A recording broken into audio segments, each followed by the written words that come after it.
All right. Make sure this is all good. Ugh. Okay.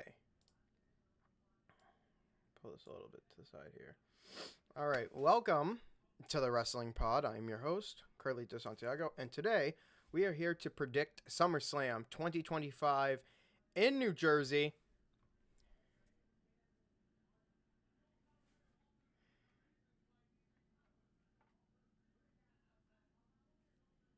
Okay, I don't know what the hell that was. Okay. In New Jersey, it will be the 38th annual SummerSlam, and this is scheduled to take place as a two-night event for Saturday, August 2nd, and Sunday, August 3rd, in MetLife Stadium in East Rutherford, New Jersey, where the pay-per-view has been held several times. Rapper Cardi B will be the hostess of the event. I don't know fucking why. Beats me. This will subsequently be the third WWE event to be held in MetLife Stadium, of course, in WrestleMania 35, which was held, and of course, WrestleMania 29, which held it. For SummerSlams, it had taken place in 1989, I guess, in 1997, and of course, in 2007. This will also be John Cena's last appearance at SummerSlam as his in-ring performer due to his retirement from professional wrestling at the end of 2025. So, it's the last time we're going to see John Cena. So, let's get into the predictions. So, I think all the matches are set. There's 6 matches on each one, so I will kind of break it down piece by piece, but let's talk about this. Very long talk about. So, okay. The first match that I want to really talk about is the Bronson Reed, Roman Reigns, all that. So, if you guys remember, in the main event of Night 1 at WrestleMania, Roman Reigns' special counsel Paul Heyman accompanied his former client CM Punk to the ring as a favor for Punk teaming with Reigns at Survivor Series in, of course, 2024, much to Reigns' dismay. However, Reigns betrayed both Roman and Punk, siding with Rollins, and assisted Rollins in winning the match. On the following episode of Raw, Braun Breaker was added to Seth's alliance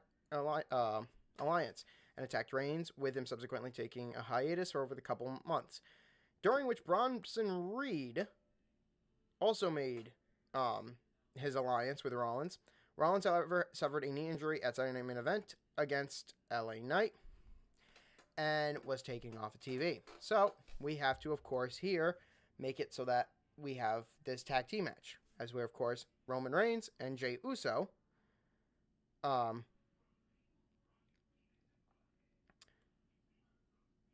take on Bronson Reed and Braun Breaker for Seth Rollins' return to be special coming back. He'll probably make this return very big because when he comes back, he'll probably want Heyman to cash in the briefcase so he can get the World Championship.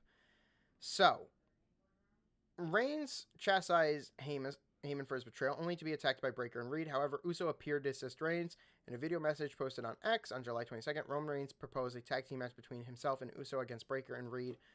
Uso subsequently agreed to the match, and it was made official. So, I think it's it almost feels just like Roman Reigns and Dean Ambrose taking on Bray Wyatt and Luke Harper in this, if you guys remember 10 years ago.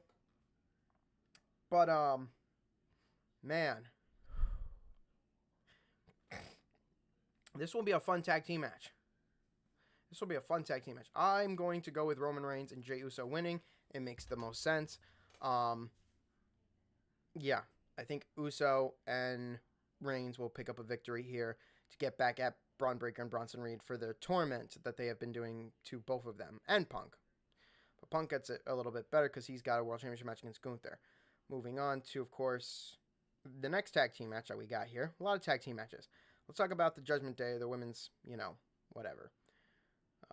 Somewhere here. Here we go. After failing to win the WWE Women's Championship at WrestleMania 41, Charlotte Flair was approached by her former rival, Alexa Bliss, who suggested the two form a tag team, with Flair declining several times before eventually agreeing At Evolution, Bliss and Flair were a part of a Fatal 4-Way Tag Team match for the Women's Tag Team Championships, where champions Roxanne and Raquel retained, although neither Bliss or Flair were pinned. The following episode of SmackDown, Flair announced that after speaking with Adam Pearce, who was filling in for SmackDown at the time, or that night, she and Bliss would face Raquel and Perez for the titles at SummerSlam. So, I'm going to go on a limb here, and I'm going to say that Charlotte Flair and Bliss pick up the victory here. They win the tag team titles. And then we can start something with fucking Roxanne and Dominic being sort of a couple. You know, I feel like having this I feel like this is a good tag team match to have. But I think to further their friendship a bit more, you got to put the titles on them. I think this would be perfect. You got to put the titles on fucking Flair and Bliss. So my prediction is Flair and Bliss win the Women's Tag Team Championships, becoming new tag team champions, because eventually the breakup will be better than how it started. Like, when they lose those tag team titles to whoever the fuck they drop them to, they will, Alexa Bliss's heel turn will be massive. Or Flair's will be massive, which would make sense because she has always been portrayed a heel and she's portrayed it better. Bliss has done all right. So, either or can happen. Moving on to the next match, which is like more of a reality TV show. Randy Orton and Jelly Roll take on Drew McIntyre and Logan Paul. If I can find that one. Here we go. On the July 4th episode of SmackDown, Drew McIntyre made his return in the first appearance in Saturday Night Main Event, yada yada yada, interrupting Randy Orton and taunting him for not punting Rhodes in the head in the finals of the King of the Ring tournament at Night of Champions, stating that the legend of Orton was dead. Orton responded by hitting an RKO on McIntyre. The following episode, while country singer Jelly Roll was performing his song Liar, he was interrupted by Logan Paul, who stated that no one wanted to see an outsider in the WWE, which is convenient because Logan Paul was once an outsider. Orton interrupted, demanding that Paul show some respect to Roll. McIntyre appeared and performed a Claymore kick on Orton. Paul then attacked Orton further, only for Roll to intervene. Paul then dismantled Roll's music set. The next evening, of course, the Saturday Night Main Event, XL. Orton, who was accompanied by Roll, defeated McIntyre, who was accompanied by Paul. Following the match, Paul attacked Orton, which prompted Roll to attack Paul, only for McIntyre to attack Roll with a Claymore. Take a breath. Later, Jelly Roll stated that he wanted both McIntyre and Paul in a match, with Orton suggesting that the match should take place at SummerSlam. It was subsequently confirmed that Jelly Roll and Randy would face McIntyre and Paul in a tag team match in the event. So for this one, honestly, got to give it to the babyfaces here. I mean, McIntyre and Logan, and Drew McIntyre will be at SummerSlam. Logan Paul had his private jet flown in to Drew McIntyre so he can get him, because he was having trouble, I guess, with his visa or something. I don't know what was going on there, but I do know that Drew McIntyre will be at the event with Paul, with Jelly Roll, with Orton. So, good job, Logan Paul, on his part. But I'm still going Jelly Roll and fucking Randy Orton. I think this is it's going to be good. It's going to be good. I can't wait for this tag team match. I'm kind of invested because if Drew McIntyre couldn't make it, they probably would have done Jelly Roll and Logan Paul. And Randy would have assisted it, or it would have been Randy and Paul. You know how it goes. The match that I'm least interested in is one that I really...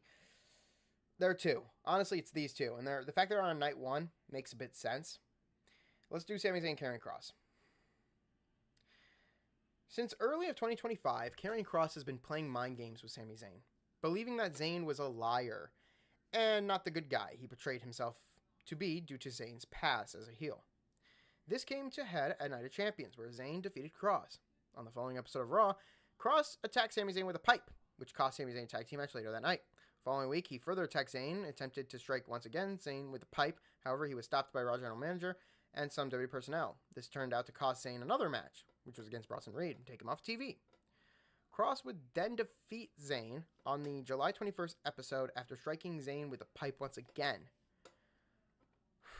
On July 25th, during a SummerSlam card reveal, it was announced that they would have a rematch at SummerSlam. On the final Raw before SummerSlam, as of course we covered, and you guys can go check that out on the channel, so both agreed that if Kross wins, Zayn would have to admit that Kross was right about Zayn. But if Zayn wins, Kross would have to admit that he was wrong about Zayn. So it's a whole like stipulation here. So if Karrion Kross defeats Sami Zayn has to say the words "Kross was right." If Sami Zayn wins, Kross must say "I was wrong" about Sami Zayn. I think that's where Zayn comes in and wins. I think Sami Zayn will win this match. If you wanted this to be better, like why would Sami Zayn like again, this story is kind of it's mid for me. It's very mid because like you should have had Sami Zayn defeat Karrion Kross or have Karrion Kross defeat Sami Zayn here, so then you could do this SummerSlam match like this and have Zayn be the victor in this because this was great. You know, like baby faces always win in the end, but sometimes the heels may just be right. Anyway, another match that I'm less interested in is the one that's at the top of the card here. Tiffany Stratton, Jade Cargill. Man, how do I break this shit down? Fuck.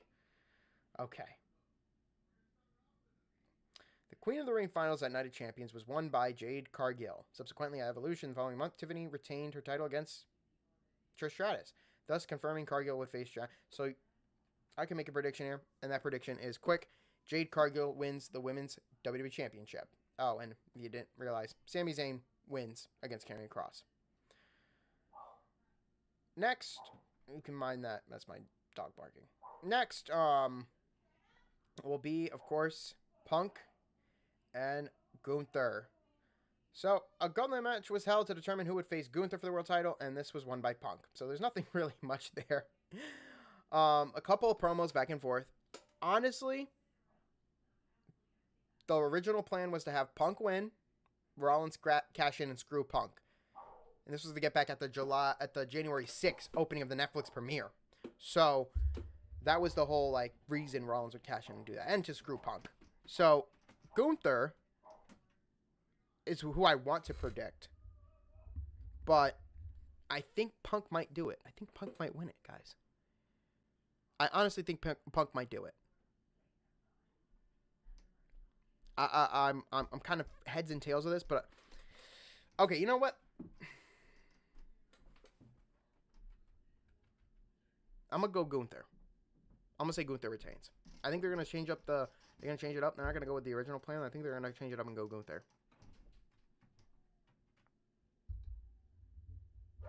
I think they're gonna go Gunther. I think they're going Gunther. That's what I think. Gunther's who wins. All right, that was night one. So let me break down my predictions here real quick. So Gunther retains against Punk. Flair and Bliss win the women's tag team titles. Roman and Jay pick up a victory in the tag team match. Sami Zayn wins against Karrion Kross. Randy Orton Jelly Roll here, and Jade Cargill wins the women's championship.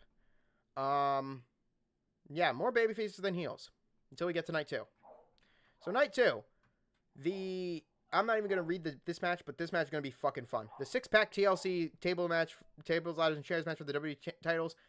Honestly, there are three teams I have in mind. Fraxium and Nathan Frazier, Andrade and Rey Fenix, and the Wyatt Six, who win this match. I don't want to go into the whole thing because this whole team tag team has been chaotic, but at least SmackDown's doing something better than what Raw's doing. So, more effort into this than ever. So Wyatt Six, Andrade, Rey Fenix, or Fraxium wins the match. Next, we have Becky Lynch and Lyra Valkyria. If Lynch wins, Valkyria can no longer challenge for the title as long as Becky is champion. So, no DQ, no count out. I don't even want to read the fucking Becky and, Lyra Valkyria shit because Bayley's going to screw Lyra Valkyria, so Becky's going to win. My prediction here is that Becky screws Lyra. Or no, Bayley screws Lyra, and Becky retains the title. Solo and Jacob is a little bit harder because of the outside interference and because it's in a steel cage. I want to say Fatu wins the title, and that's what my prediction's going to be. I'm going all out for SummerSlam, so don't bother me. Night 2 is where I'm just fucking going for it. Jacob Fatu wins the title. Dominic Mysterio will retain against AJ. I know it sucks.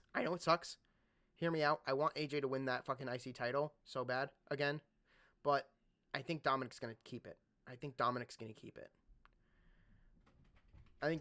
the belt. For the Women's World Championship, Naomi and Rhea Ripley are my two picks. Never bet against a champion, guys. Never bet against a champion. And then for this one, Cody and Cena.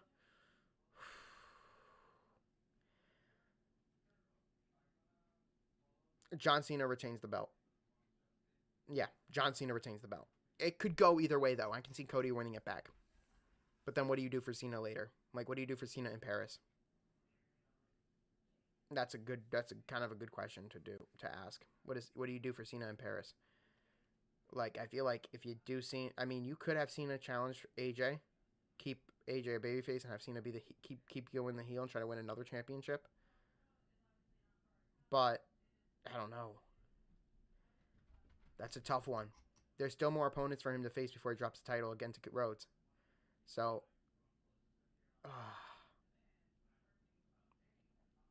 I'm going to say John Cena retains. Heel, heel, heel, babyface, heel, and then whatever the fuck is going on here. Okay. Well, that has been my predictions for SummerSlam. So I'll reiterate. John Cena defeats Rhodes. Naomi retains or Rhea Ripley wins. Becky Lynch retains because Bayley's going to screw Lyra Valkyria. Jacob Fatu wins the U.S. Championship. Dominic Mysterio retains the Intercontinental title. And Wyatt Six retain. Andrade Rey Fenix win. Or Fraxium wins. I think we're all good with that. Enjoy your SummerSlam. Enjoy your weekend. And I will be enjoying my vacation. You guys will see me tomorrow or Saturday for the SmackDown summary. You will also see me and Lewis for the SummerSlam watch-along both nights, and the review on Monday, and the review of Monday Night Raw after SummerSlam on Tuesday. Thank you guys for watching. If you guys can do me, please, can you guys do me a favor? Hit that subscribe button, drop a like, comment down below, and turn on those post notifications so you never miss a stream like this. It's that simple. But I will see you guys on the flip side. Peace.